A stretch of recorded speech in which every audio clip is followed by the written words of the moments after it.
Welcome to the Everyone's a Critic movie review podcast. I'm your co-host, Bob Zerl. With me, as always, is professional film critic Sean Patrick.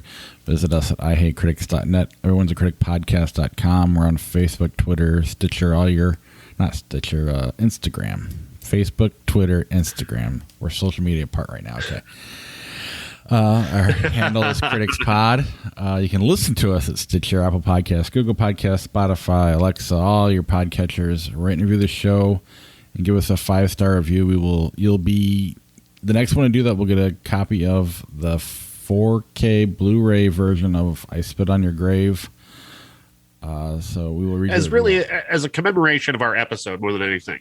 Yes. Like if people are wondering why we're doing that, it's in commemoration of the episode that we did on I Spit on Your Grave, not a tribute to the movie. I don't think the movie is worthy of any kind of tribute really, but we did a really great episode about it. So it's a nice companion to have. Yes. And you can listen to that on patreon.com/criticspod. You can also listen to our other bonus episodes, lots of A24 episodes. We also started talking about music on there. We've already done Nirvana and Metallica. We're totally, it just hit me now. We were going to do the Beatles this weekend. So I didn't even think about it till right now. But that one's coming up as well. So, if you want to be a patron. Look for that one in your Christmas stocking. Yes. Patreon.com/criticspod. Then there's our TeePublic page. If you search Critics Pod at tpublic.com or go to ihatecritics.net and click on the TeePublic link. You can also watch us live on YouTube, usually Monday evenings, about 7, 8 o'clock Central Time. On occasion, Sunday or Tuesday. But if you want to watch us live, that's when you can do it. You never know what's going to happen either because it's live. You just never know with us. We're so unpredictable. Yeah. Nothing's ever happened, but you just never know. Anyway, let's jump to our episode, and I will start participating about halfway through when I start seeing movies. Let's start with The Hand of God. The Hand of God, directed by Paolo Sorrentino, is believed to be a real contender for the Best Foreign Film at the Academy Awards. And it's a movie about a family that really lives for soccer. They live in Naples in 1984, and soccer is everything to the main character, to the young man who's the main character, as well as his entire family just loves it. And there's a chance that Napoli could land the man known as who will become to be known as the Hand of God, Diego Maradona. And he does come to there, but that's kind of tangential to the story as a whole, because it's really just about this family and the things that happen to them, the life that evolves for this young man as he's trying to make a transition from childhood to adulthood. And it's similar to the real life story of Paolo Sorrentino himself and how he came to become a filmmaker and the various things that influenced his life, the early death of parents, the loss of other family members, the unusual fidelities of sexuality and this relationship that he has to his aunt, who is not a blood relative, but certainly there's some weirdness there for sure that sort of creates his fascination with, I would say, confrontational sexuality in a way. It's a very challenging film. It's also a very slowly paced movie. It unfolds very slowly. It's beautiful. It's rather meandering at times, like kind of pointless. The whole Diego Maradona part, I guess, is intended to be just, this was a huge thing in Napoli, and it was hugely influential on his family and where they were when that happened, and it's sort of definitive of the time frame of their life at that time. So I get it why it's there, but I guess when we were talking about the Hand of God, it's as if the Hand of God, as in terms of God the Father, is reaching down into their lives and changing it in different ways, seeming to mold the life ahead for this young man.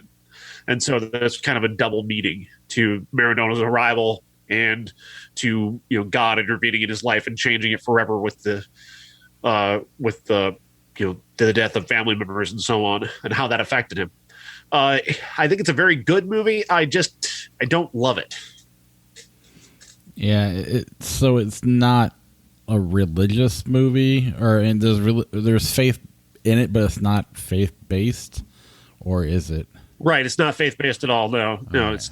it's not. It's their religion is there, like in any Italian film, because Right. of just it's Italy, but religion is not a yeah. The religion is not a main focus of the film. No, the hand of God is really more implied in terms of religion, and the hand of God is literally that of Maradona, as in 1984 he famously scored a goal by hitting it with his hand and knocking it into the goal, but they didn't call it a penalty as they should, and it counted against his former team, Argentina, and gave Napoli a win that nobody expected them to get. A miracle, if you will. They literally call him the hand of God because he scored that goal. They won over Argentina, his former team. Did you know that prior to the movie? Or I think so. I think I saw an ESPN documentary on it. Fair enough. Soccer is the biggest thing in the rest of the world, Bob. In case you didn't know. Oh, it's a big thing it's a big thing for hipsters here too. My wife's was a big soccer fan. She played, on like junior World Cup teams and stuff like that. But yeah, that's cool. Anything else on the Hand of God? It's on Netflix, I see. So yeah, he could watch it. I don't discourage anyone from watching it, but I wasn't transfixed by it. You think it'll win?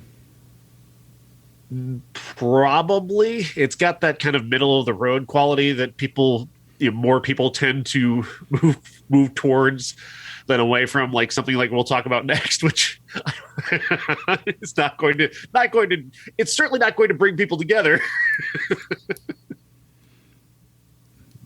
There's another. Okay, I don't know. I just kind of had these randomly, so if the next movie is not the right one, I apologize.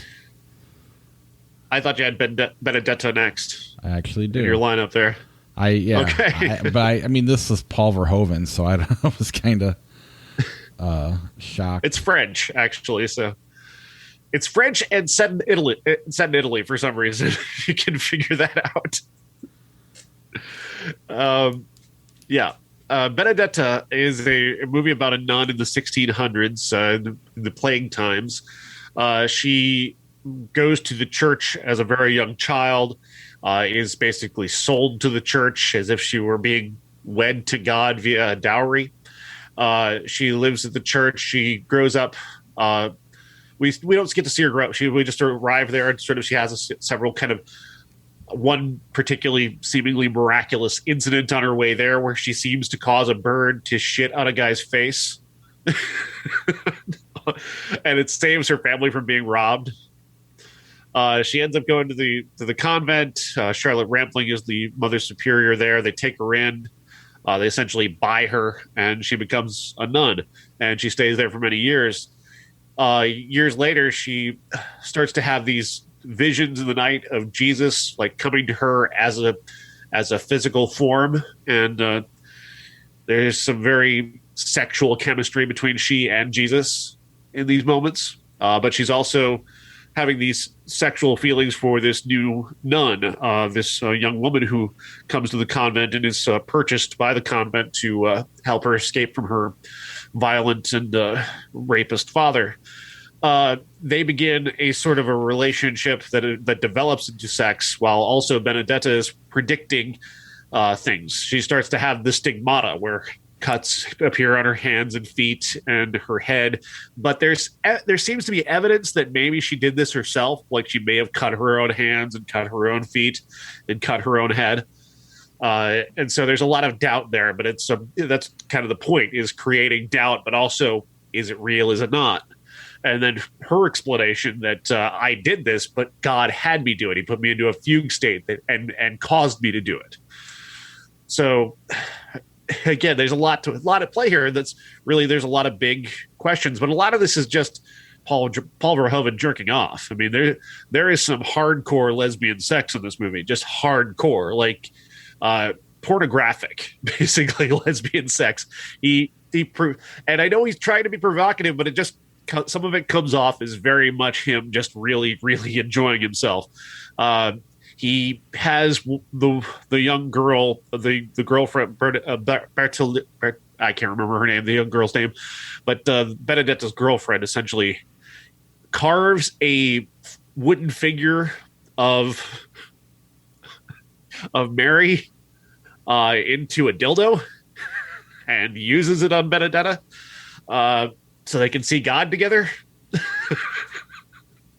Which they do seem like they're seeing something. That's for sure. It's very graphic. There's a lot of really graphic stuff in this movie, and I get it. He's being provocative, and there's certainly a lot of provocative things. And I honestly I'm torn as to whether or not I believe that this is just him being provocative or if he actually has a point, because this is based on a true story of a nun in Italy in the 1600s who predicted a plague was coming and said that she could protect from the plague, and then the plague didn't come. So essentially she did protect from the plague, but she was also a lesbian, so she was punished for it. So it's based on a true story, so there's some aspects of it there that are pretty interesting and pretty provocative, but at the same time it's Paul Verhoeven, and a lot of it feels very exploitative and cheap. There's things like they have a romantic moment while shitting together. There's a guy who's on stage lighting farts to beat off demons. So just some weird fucking stuff in this movie that I can't reconcile with the bigger ideas that he's after. It seems like he wants to be Lars von Trier. I mean, such a good point. I mean, it's almost like if he had done this exact same movie, we might be looking at it differently. But because it's from the guy who did RoboCop. Honestly, if I wouldn't know if this was a Lars von Trier movie, I honestly wouldn't know what to say, because right. But because it's Paul Verhoeven, I'm that much more skeptical about it. Right. It's like he did RoboCop and Showgirls and Basic Instinct. RoboCop or Total Recall, I guess, is his best movie. Yeah, I mean, I haven't seen it, but go ahead. Yeah. It's strange that there are a lot of critics I'm reading who are taking this very seriously and taking him very seriously. If we see as if he's this grand provocateur like Lars von Trier, and he's always been an exploitation director. That's always what he's been, and to now sit here and have him be treated like he's Lars von Trier is kind of weird to me. Because I do think as bizarre as von Trier is, he does have a lot more artistic credibility than Paul Verhoeven. Yeah. I mean, I can't even. I didn't see it, but just knowing that he's attached to it, it's hard for me to. Like, even when you started kind of halfway, like, this is. You didn't say it was good, but you seemed interested. I mean, and the way you started the review was very like, okay, maybe this is real, and then you kind of ended it with, but it was Paul Verhoeven, so I don't know. And, those lesbian sex scenes are like incredibly graphic, like the kind you would find on a porn site, and that to me kind of leads me away from believing that he is trying to do this with any other purpose than titillation. But then I guess titillation would be the point in this. But I don't know. Where do you draw the line on that? Was Ammonite pornography? I don't necessarily think so, but is that just me giving the benefit of the doubt to Kate Winslet and Saoirse Ronan? You know. But there was where do you draw the line on that presentation? There's something to them being the ones behind it versus a guy who's famous for, tricking Sharon Stone into taking her underwear off, or exploiting a 19-year-old Elizabeth Berkley to, I don't know, almost derailing her career with Showgirls. So I don't know. I mean, I have other thoughts we'll get to later on that I think, again, being a different director, it really depends on who makes the movie, if it bothers me or not. And he's the guy that bothers me, so I don't know how much I could take something like this serious. Yeah, I'm with you. I don't know if I can either. I don't know if I'm necessarily on. I don't think I'm on board with it because of him. There's a lot of good. It's a good looking movie, but all of his movies are kind of good looking in a way. They're very slick and stylish and whatnot. I don't know. It's weird. It's very weird. Yeah. All right. Project Space 13. Project Space 13 is a movie by director Michael M. Bilandic, and it tells the story of a pair of bumbling security guards who are hired to protect an art gallery in the midst of a pandemic related riot that's happening in New York City and is about to come through the Soho area of New York, the high end Gucci area of New York City. These two guards are locked in there with this artist who has locked himself inside of his own art project. He essentially is the art project, I guess. He's created all these various different sculptures around him made of former whatever types of electronics you can find. And then he has a robot that tortures him, will hit him with electric shocks, makes him eat bugs, that kind of thing. That's how he sustains himself, is eating bugs. And they're going to spend this entire night together, kind of arguing around each other about what is art, what is not, but also like, what do we do?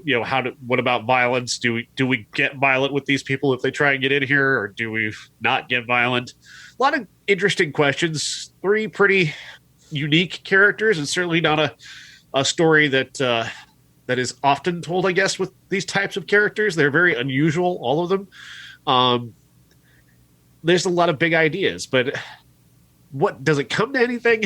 I don't know. I'm at a lot. It's very short. It's only 1 hour and 6 minutes long, and in that time, it's at least compelling enough to hold your attention. I didn't want to pick up my phone while I was watching it, or I didn't want to do anything else while I was watching it. So that's something. But is it good? It's okay. It's got an idea to it. Is it a super low budget movie? Oh yeah, super low budget. Because there's no, if you go to IMDb, there's no summary of what the movie's about. Yeah, they made this movie for about $10, borrowed somebody's art gallery, apparently.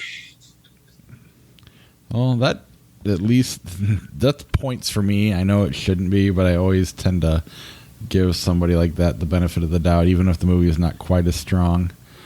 But I obviously haven't seen it. I like the conversation that they're having. I didn't mind the characters. I found the incidents that they came up with to put into the movie were interesting. Some of them are kind of funny, some of them not. But I don't quite know what the point was at the end. Like what was the grander message? What was the larger thing that they wanted to communicate? There doesn't seem to be one. And there doesn't necessarily have to be, but it feels like with this story that they're telling, there should be. Gotcha. The Scary of 61st? Is that what it is? I can't. Yeah. The words don't make sense to me. The Scary of 61st, oddly enough, the guys who worked on Project Space 13 are in this movie. Interestingly enough, the director and 2 of his stars are in this, which is kind of weird. I'm watching this movie. I watched this one immediately after Project Space 13. I'm like, that's the guy from Project Space 13. That's the director of Project Space 13. So that was weird. Kind of coincidence. They both came out this weekend. This is a story about 2 girls who move into a very cheap apartment, but a very large apartment. They're wondering, why is this so easy to get into at this price? This shouldn't be this easy to get into at this price. Well, it turns out that the apartment that they've just moved into was one that was formerly owned by Jeffrey Epstein. Jeffrey Epstein had apparently kept teenage girls in this apartment for many years and did God knows what to them. And the story sort of kicks off. These 2 women are living there. This woman comes to visit them. She's obsessed with the Jeffrey Epstein case. She's mapping where Jeffrey Epstein kept his girls, and she gets inside their apartment, and she starts kind of having this very connected sort of affair with one of the girls in the apartment, and they're going very deep into the conspiracy theories surrounding Jeffrey Epstein. Meanwhile, the other roommate is becoming possessed by one of Jeffrey Epstein's victims. She is wandering around in the night. She goes to Jeffrey Epstein's former apartment and masturbates on his front steps. She she's like having these massive like sexual dreams about Prince Andrew and flying on Epstein's plane. Like it's all Epstein all the time throughout this entire movie, as if Jeffrey Epstein were this demonic presence that was holding all this together. But also not just him though, but like everybody who was part of what he did is kind of this demonic presence hanging over this pentagram shape of places in New York where they claim that there's Epstein's apartment and then there's like in a pentagram around that 5 different apartments that he owned where he kept his victims, allegedly.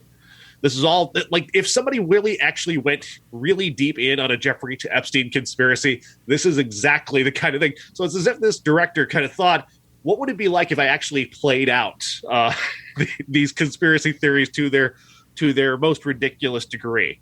And I love that idea. And I thought it was well executed in that way and very weird and kind of scary, kind of sexy. The director is a woman by the name of Dasha Nekrasova. And I think she's really doing something very interesting here. Yeah, and I'm again having not seen it, but I'm trying to like. I mean, I guess I have made conspiracy theory movies before. I mean, famously JFK.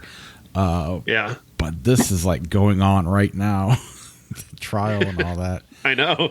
There's even a woman who looks like Ghislaine Maxwell. It's in the movie. They only see her, but they see her, and it's very ominous that they see her, and they've become really paranoid that they're being followed.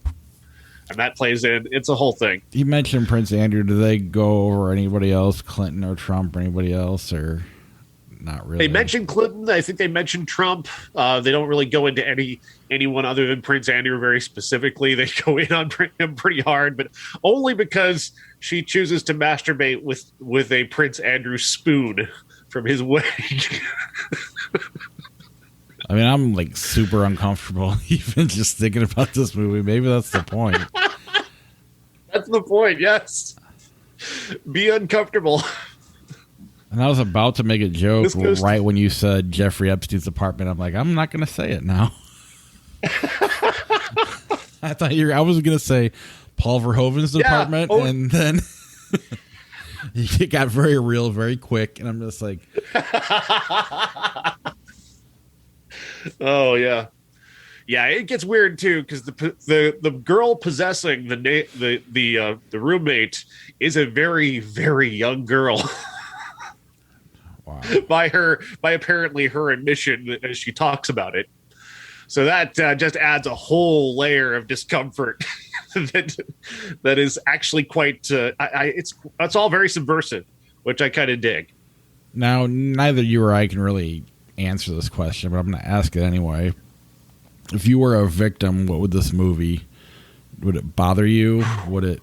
I mean, we're white males that are middle aged, so it's almost impossible to answer. But that's kind of the question I wonder. Is it insensitive or exploitative of people who are actually victims of Jeffrey Epstein? And that's a really reasonable question to ask of this. Yeah. But at the same time, it's also playing out, it's also pointing out just how evil he is and the conspiracy around him is. So which is kind of the whole point. And I mean, so it's on the side of it seems to be on the right side of that, but I don't know. Well, yeah, I can't answer it, I guess. Yeah. I mean, I don't know that I guess you could fairly consider it exploitative for sure. I think you could make that argument. Yeah, I mean, I don't know that I'd want to see a Bill Cosby movie that's, I mean, and again, it depends on how you did it, I suppose, but yeah, I don't know. Definitely made me uncomfortable very, very quick. Where is it available right now? Is it? It is in limited release in New York and Los Angeles. It'll be streaming in the next week and a half. Okay. You gonna check it out? I don't know. Yeah, I don't know. We'll see. I mean, I'm assuming it's not on the best of list, so I don't know. Maybe I won't have time. I need to catch up on everything I missed in 2021. Let's move on to Death of a Telemarketer. The Death of a Telemarketer stars Lamorne Morris as the best telemarketer selling cable TV packages in his particular building. He's on his way to this $3,000 grand prize for being the top salesman, and he decides to get a little ahead of himself and goes out and buys his ex-girlfriend a wedding ring because he wants to ask her to marry him and get back together. So he borrows money from a loan shark who's kind of threatening him via text message that if you don't pay me back, I'm going to kill you, that kind of stuff. But he's confident. He thinks he's going to win for sure. Then something happens to where one of his coworkers starts outselling him and he gets into a lot of trouble. So he decides to stay late at work to try and get one more sale to try and beat his coworker. And he ends up trying, since all the call sheets are pretty much burnt out, he grabs a call sheet out of the do not call list, which leads him to calling this guy named Asa, played by Jackie Earle Haley. And Jackie Earle Haley was very serious about being on the new do not call list, this character was. So he shows up at the telemarketing office along with his son, played by Haley Joel Osment, and they hold him hostage. They take Lamorne Morris hostage, and they basically, Asa wants him to call people on the do not call list and apologize to them until somebody actually accepts his genuine apology for calling them. And he has 90 minutes to do that, or Asa will kill him. Along the way, he's trying to figure out a way to get out of this and trying to fast talk his way out of it. It's all good enough. It's all very competent, but it's not a comedy and it's not a drama. There are elements of comedy. There are elements of drama. There's elements where it's like super bro humor early on, like guys talking about, guys just insulting each other's masculinity, and then they're calling him from a strip club. Lots of bro stuff there. And then there's also Haley Joel Osment's character is really incompetent and stupid and loud. But then you have these like other moments where like Jackie Earle Haley is delivering a very straightforward, dramatic performance as a dramatic actor would. And Lamorne Morris is in this kind of valley between Eddie Murphy and Michael B. Jordan, just kind of going back and forth between the comedy and the seriousness of it. And it all ends up in sort of this uncanny valley between good and bad, between it's competent and it's not terrible, but it's not a good movie. Yeah, what was you had like a tagline when I read your review, some like mediocrity. The uncanny valley of mediocrity. Yes. I love that. Whatever happened to Jackie Earle Haley? I mean, I know he had that comeback there briefly, then he played Freddy Krueger, and then I haven't seen him since then. Who knows? He hell of a year. Seemed like he seemed like a go-to character actor there for a while, and I don't know what's going on. Yeah. All right, let's move on to Adrian. Adrian, the saddest documentary of 2021, at least for me. Yes. Adrian is about the director, Adrienne Shelly, the director of Waitress. She was murdered, just straight up murdered in her New York office not long before Waitress was to hit, a big and make her, a real big time director. As far as I'm concerned, she was going to be one of the greats. Waitress to me is an untouchable classic of a film. It is a movie of such extraordinary emotional and physical detail that it's one of those just movies that you just look at and you just know it's a masterpiece, and that the director is somebody who is going to do amazing things. It was for me, it's on par with something like seeing Hereditary. Honestly, totally different movies, but at the same time, when I saw Hereditary, I knew Ari Aster was going to go on and create something even greater beyond that.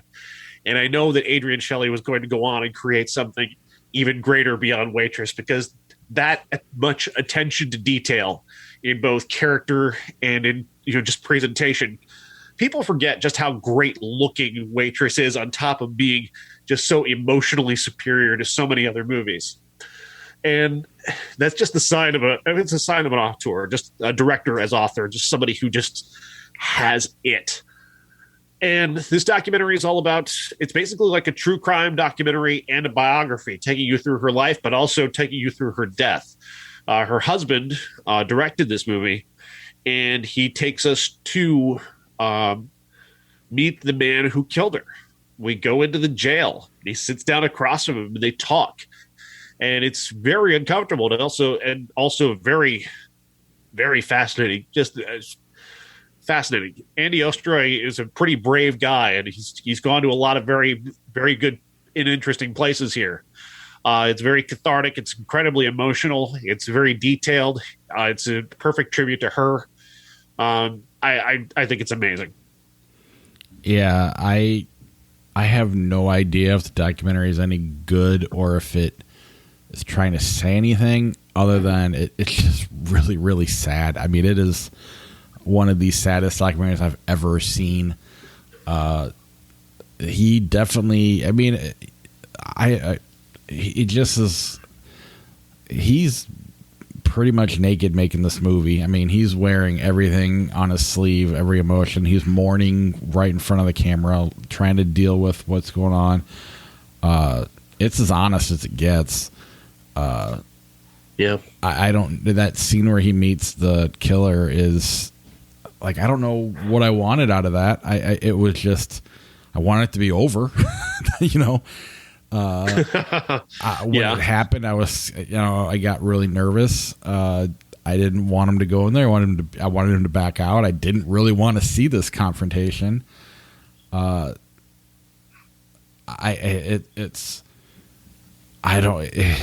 is such a real, honest documentary that I couldn't even tell you what he was trying to accomplish because I was so wrapped up in the emotion of it that the story didn't matter or the purpose. It was just such a, I don't think a movie's ever pulled me in that much to the point where I didn't really care if it was good or not. And it's from all, it sounds like it's fantastic. If I'm making any sense, I was so wrapped up in the emotion of it that the movie itself was just there. It was the emotion that really won me over. And I don't know. It was something I just wanted to get out of. But you're right about because as the movie gets going, it gets sadder and sadder.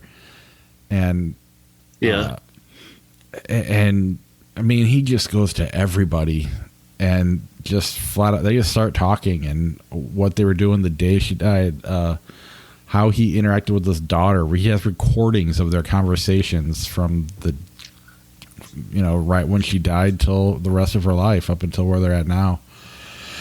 It's definitely a fascinating movie. And I don't know how you can watch that without getting wrapped in and just, even my wife was like, "Did you just want to be sad? Why are we watching this?"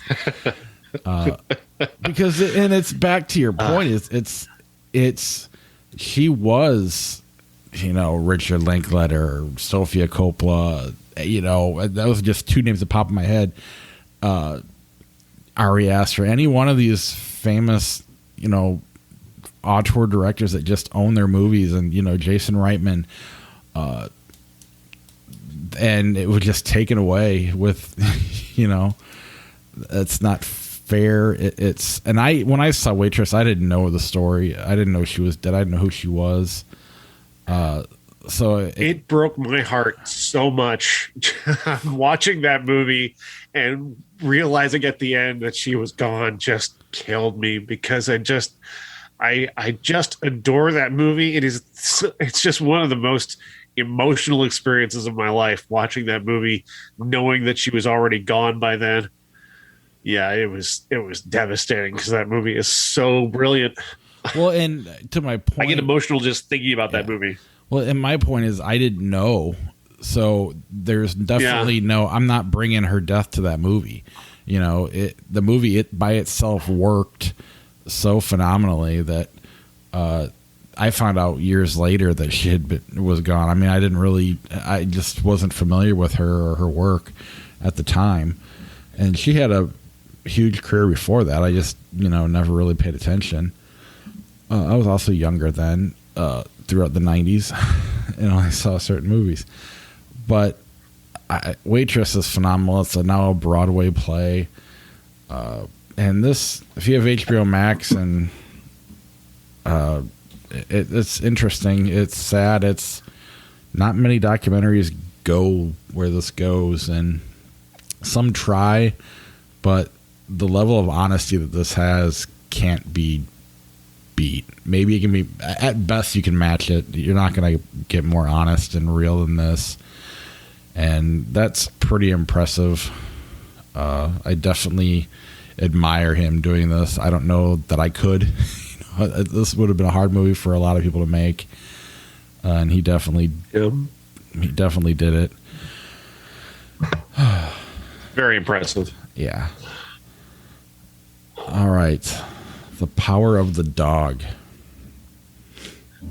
The Power of the Dog, directed by Jane Campion, stars Benedict Cumberbatch and Jesse Plemons, is a pair of brothers who are driving cattle in the Old West, and it's about a battle between the customs of the Old West and the New West, the new developing world that are kind of coming together here to end one way of life and starting another. And it's a powerful premise to start with, but it also starts to be a movie that you did not expect this to be, because you think this is going to be about this bully character played by Benedict Cumberbatch, who's just hateful towards everyone and is going to be a thorn in everyone's side. And he is, but he's also something else that I did not expect. There's a character by the name, I think it's Bronco Billy, who is this mystical character who passed away long before the movie started, but that Benedict Cumberbatch's character just talks about all the time. He talks about how wonderful he was and all the things that he taught him and just the life that they had together. He talks about him that way, but Jesse Plemons doesn't. And it's very pointed. It's very specific that he doesn't, because he sees the relationship to Bronco Billy in a very different way, a very different way that his brother does. He seems to think of it in almost traumatic terms, like this is not something I want to talk about, whereas Benedict Cumberbatch is effervescent about it. He just can't stop talking about it. And that's a very important point that comes around to make sense later on. Kirsten Dunst plays a woman who Jesse Plemons meets and falls in love with and marries. He brings her back to their house, and she's part of this sort of new influence in the home that Benedict Cumberbatch's character is very much opposed to. She also has a son who really doesn't fit in to the Old West in any way. Cody Smith McPhee is this very he's just not a typically masculine guy, and his lack of masculinity stands out against all these very performatively masculine men around him, and it makes him a target. But then he and Phil, Benedict Cumberbatch's character, develops sort of a friendship that there are a lot of different undertones to, and that plays back to the Bronco character. That is very fascinating, and the way that goes is just nothing that you could expect. I was blown away by this. And of course, I love the title, The Power of the Dog.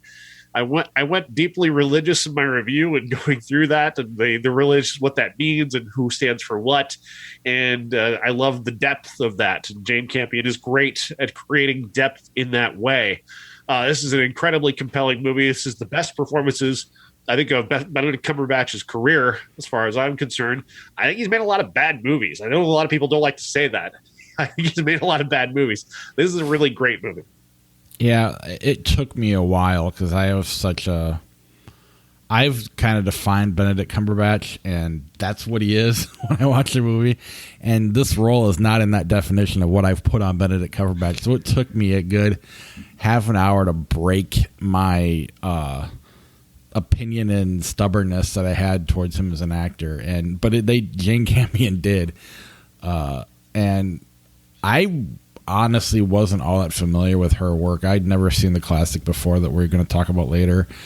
And so, and then I spent the weekend and watching 2 home runs. So I'm pretty impressed with her as a director. This was a great movie. I didn't even know, like you said, I didn't know where it was going. I'm just kind of watching it, and then next thing you know, you're wrapped up in the movie. It's a 2-hour movie, so it's not like it's short, but it didn't feel like it. You get wrapped up, and you just kind of wonder where it's going to go. You got 3 recognizable faces in Kirsten Dunst, Jesse Plemons, and Benedict Cumberbatch, and it completely surprises you. And then I even had to after it ended, I had to go back. I wanted to rewatch the last 10 minutes to make sure I understood, because it was just so good. And so I kind of watched the ending twice. This is really, really good. Where that went, I was that totally got me, because the way that she layers that in so brilliantly with visuals, the visual details that she uses to layer in what happens at the end. If you're not paying attention, you will miss it. And even if you're paying attention, it's not spoon-fed. It's like you said, it's very artfully done through visuals. And lesser movies, good movies, have done things like this, but not. It's more spoon-fed and more. Maybe that's not even the right phrase I'm wanting to use. It's just not as well done as they did it here, as she does it here. This is really quite good. It's on Netflix now. I agree. This is like, it's so weird for me from hating what he was doing at the first part of this movie, because that's not what I know Benedict Cumberbatch for, to by the end being in love with the character. Just I'm amazed by the performance and blown away. It was quite the experience for me. I can't recommend this movie enough. That's one of my favorite of the year. I mean, I'm really impressed with this movie. Anything else in The Power of the Dog before we move on? It's pretty incredible. Like I said, the title, but also the ending is very powerful and very unexpected. It's not. I totally had made up in my mind what this movie was going to be. I thought he was going to be this bully ranch hand who makes everybody's lives miserable until finally somebody stands up to him, and that's not what this movie is. He's not really actually somebody that has to be stood up to. He's a bit of a bully early on, but it's all performative masculinity is the way that I would call it. And putting on, he has to put on this face in order to hide his other face. And that is so interesting. And he plays that so brilliantly, that so subtly, that as he lays down that armor a little bit and allows himself to become vulnerable, what happens from there is absolute genius. Well, and the way they do it too it's so real. Like, and that's another lazy way of describing it. But in real life, if this were to happen, when he lets his guard down, there's nobody around. You know, he's very private when he's doing things like that, and it's just very smart. You know, there's no missteps in direction or story. I just. You know, and I too, I kind of thought there was going to be a big showdown between Benedict Cumberbatch and Kirsten Dunst, and that was going to be the collision somewhere, and it was just something else, and then you can't say enough about Kirsten Dunst and Jesse Plemons for being distracting enough to keep you. I mean, that's to me that again not the right word, but right. They stay in their lane so good that allows the rest of the story to travel right. I don't know. I just really impressed with this movie. I really, really like it quite a bit. It's almost an element of like misdirection of who's the real villain here. Yes. Without, it being gimmicky. I mean, it's just very smart and just subtle, but watchable, and the way they pull you in, it's unless you're just really not paying attention and you're on your phone the whole time, that's the only way I don't think you like this movie. I really think this would grab a lot of people, and it's a very, very well made movie, and I'd like to see it stick around for award season. Does it have a shot? Oh, definitely. I think it definitely does. Good. I think Jane Campion is right at the forefront of this Oscar season. That's good to hear, because I'm all for that. Speaking of, our classic is The Piano, movie I've never seen until this weekend. I think I did see it, but I honestly didn't remember it very well, other than the sex stuff. Well, that stuff, for some reason, that stayed in my head. I don't know why. And I was aware, if you want to. I was aware of the sex stuff. I'd never seen any of it, but I'll be honest, I didn't know. I didn't even realize the connection between Jane Campion made both these movies until I finished this one and went back and then saw.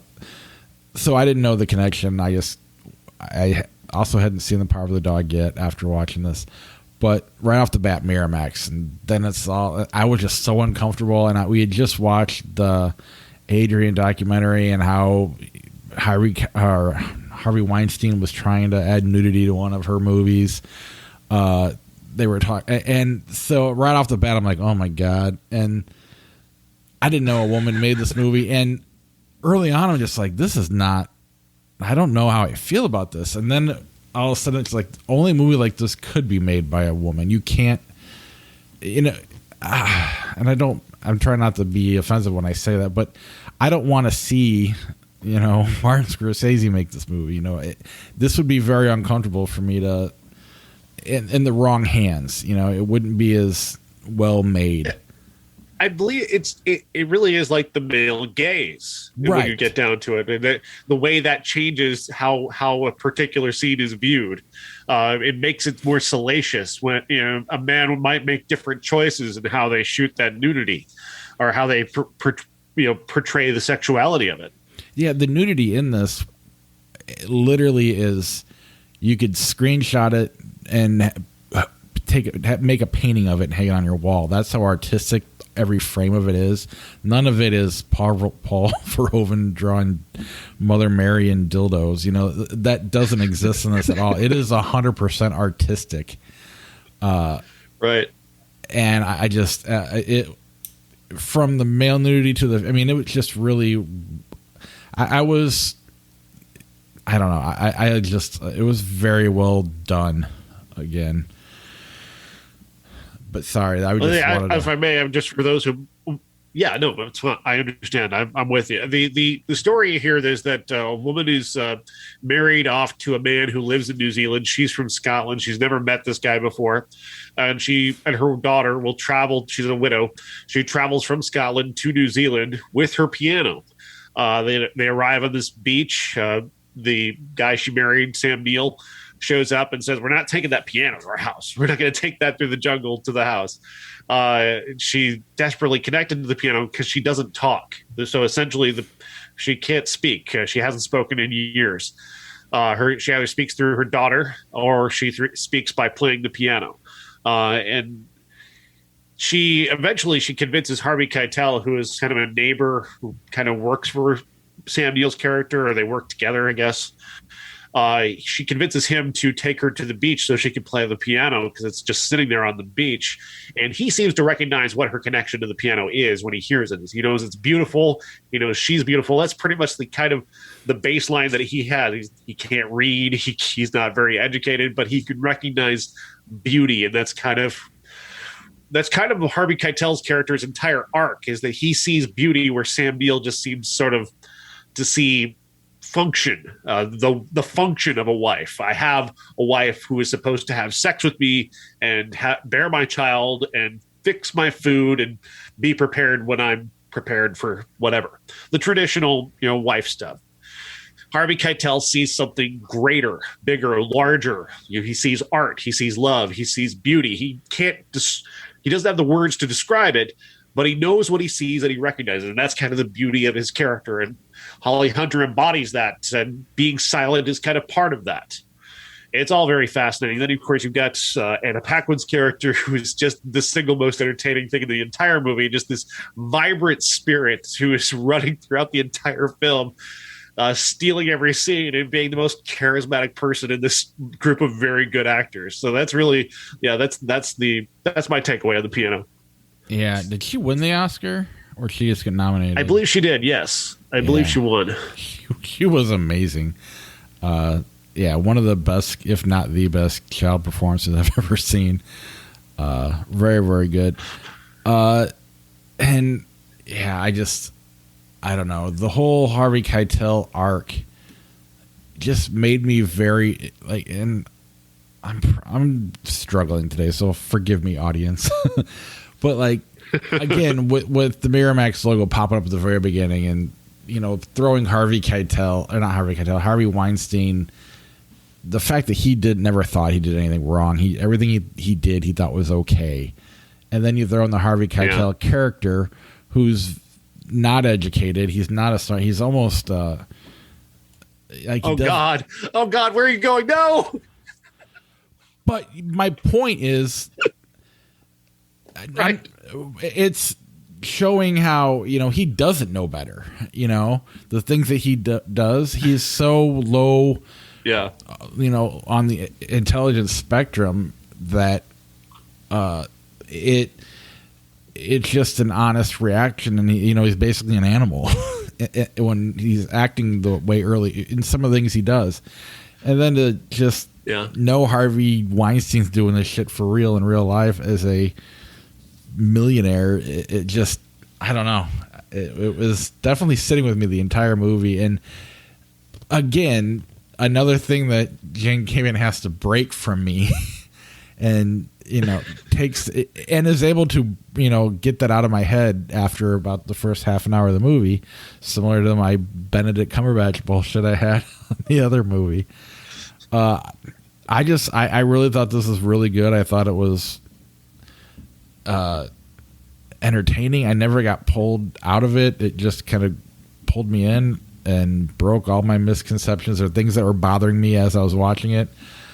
Especially, at one point I had to stop it and then search to see who directed it to make sure it was, someone I could trust.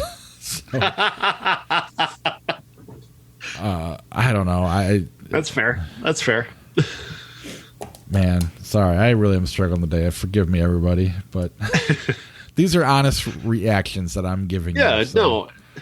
And I think you're onto something. I think you're really onto something, though, with that idea, with the idea that essentially having a woman direct this, it is different from having a man direct this because of that perspective, because of that, the idea essentially of the male gaze, the way that a man takes in that type of thing. She has she keeps a certain distance from it that is both. It's still sexuality, and it's still something that is appealing because Holly Hunter is very beautiful, but it's also something that it just looks beautiful on top of it. So it's not it doesn't feel salacious, even as what Harvey Keitel is doing is kind of creepy. But it's also just sort of on his part, it's very instinctual what he's doing. He's acting on his sort of animalistic instinct, and she is tapping into a side of herself that she didn't really have before. I'm sure maybe she had it with her husband who died. We don't know. We don't know much about him or anything about him or anything really about her idea of what sex is. But she knows that she finds what this is to be appealing and attractive, and it gets to her on emotional and physical levels. And it's never, and the way she reveals that without talking is spectacular. It's never not artfully done, and that's what I love about it. And then where it goes and what happens to her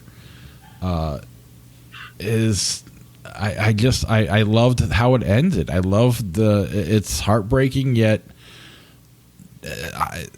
satisfying as well. I don't know. I just was really this was way better. I was expecting homework, and it was far from that.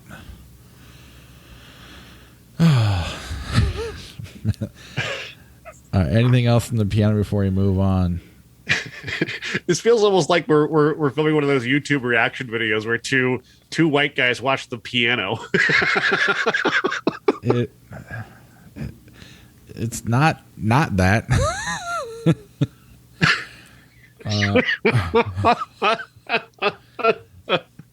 I mean, if you don't remember ever seeing it, and I had never seen it, I mean, it definitely is. I don't know. It was a very good week for me, having, seeing Adrian, Power of the Dog, and the piano. It was just one thing after another, just high bar, ideas and movies and art. And it was. And you didn't have to see Benedetta, so that would have been part of. That would have been hard, throwing that into this week, especially with as conflicted as I am on things and this, where my head's gone. And then you throw in the Jeffrey Epstein thing. This was I'm glad I only watched these 3 movies. Yeah, when you look back on it, I had a pretty strange week. A lot of, really very strange. I didn't watch any of the 91 movies. We had a Play in the Field of Love and Star Trek VI, The Undiscovered Country. So yeah, no, I refuse to sit through another Star Trek movie. I'm with you. Next week, I'm done Star Trek. Next week we got Encounter, National Champions, West Side Story, The Unforgivable on Netflix. I think that's a Sandra Bullock movie. And I don't know if you have access to this, but The Humans, I know it's an A24 movie on Showtime. It just came out. I'm going to be watching that tomorrow. Awesome. Our classic is Moulin Rouge. And in 1991, Hook and the Last Boy Scout turned 30. Or I guess they were born in 1991. They turned 30 this year. God, 91 sucked. It really is so bad. Like, we've had nothing to watch for 91 movies. It's been awful. I mean, Silence of the Lambs was so early on. The biggest discovery is like Teenage Mutant Ninja Turtles. Like, it's bad. That was part 2. Part 2. Yeah, I mean, Delicatessen I finally got to watch that, but I don't know. Maybe you've seen it already. I don't know, but yeah, it's not getting any better. I think JFK is the week after that with. God, fuck JFK. Yeah. So anyway, let's jump over to our flick chart and do that till either something funny happens or my recorder dies, whatever comes first. All right, where are you at? Jumanji, Welcome to the Jungle, or The Score? The Jumanji. Yeah. Yeah, Rock and Kevin Hart beat De Niro and Brando. Yeah. As usual. Yeah, awesome. I haven't had internet problems like this in a while. All right, Bloodsport or One Flew Over the Cuckoo's Nest? That's a tough one. Cuckoo's Nest, obviously. Yes. Tough one. Romy and Michelle's high school reunion, Kiss the Girls. Romy and Michelle. Yeah. The Silence of the Lambs, The Apartment. Ooh, wow. So different, but so brilliant. Wow. Oh, fuck. It's The Apartment for me. I love that movie. I watch it anytime I can. I love Silence of the Lambs. I think it's great, and I'll watch it too. But like, if you give me a choice, I'm gonna pick The Apartment. That is hard because they are so different. They're so different, but they're equally brilliant. And the only reason I have to take Silence of the Lambs just because of the history I have with it, as opposed to I don't have as much with The Apartment. The Apartment is amazing, so I feel bad doing that. All right, let's see what happens. You pick, George. The Apartment it is. I don't feel bad about it being chosen, but yeah, that was a good one. I don't. How do you? Yeah, that's hard when you have movies that equal. They don't compare in any way, really. Like not one iota. Chronicles of Narnia, Prince Caspian, or Year One. Fishing with Gandhi. They're both garbage movies. As much as I love Jack Black, Year One is hard to watch.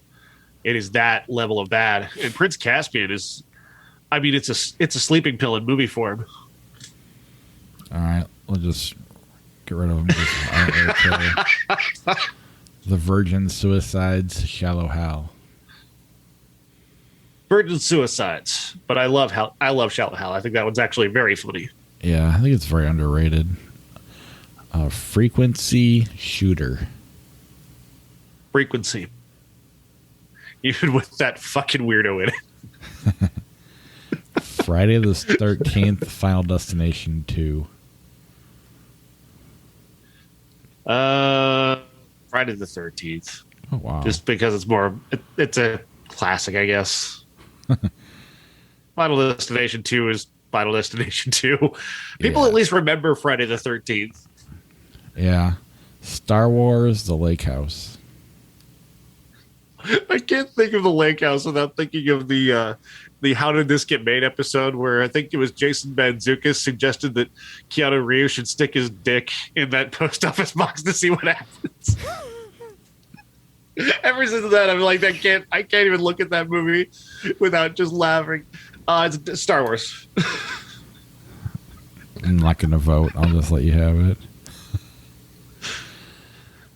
The Bridge on the River Kwai, Friday the 13th, Part 2. Bridge on the River Kwai. Easily. Rango, Ninja Turtles 2, The Secret of the Ooze. Rango. Yes, Rango's very good. The Girl with the Dragon Tattoo, the Fincher version, or Men of Honor. The Girl with the Dragon Tattoo. A Streetcar Named Desire, Just Friends. Streetcar.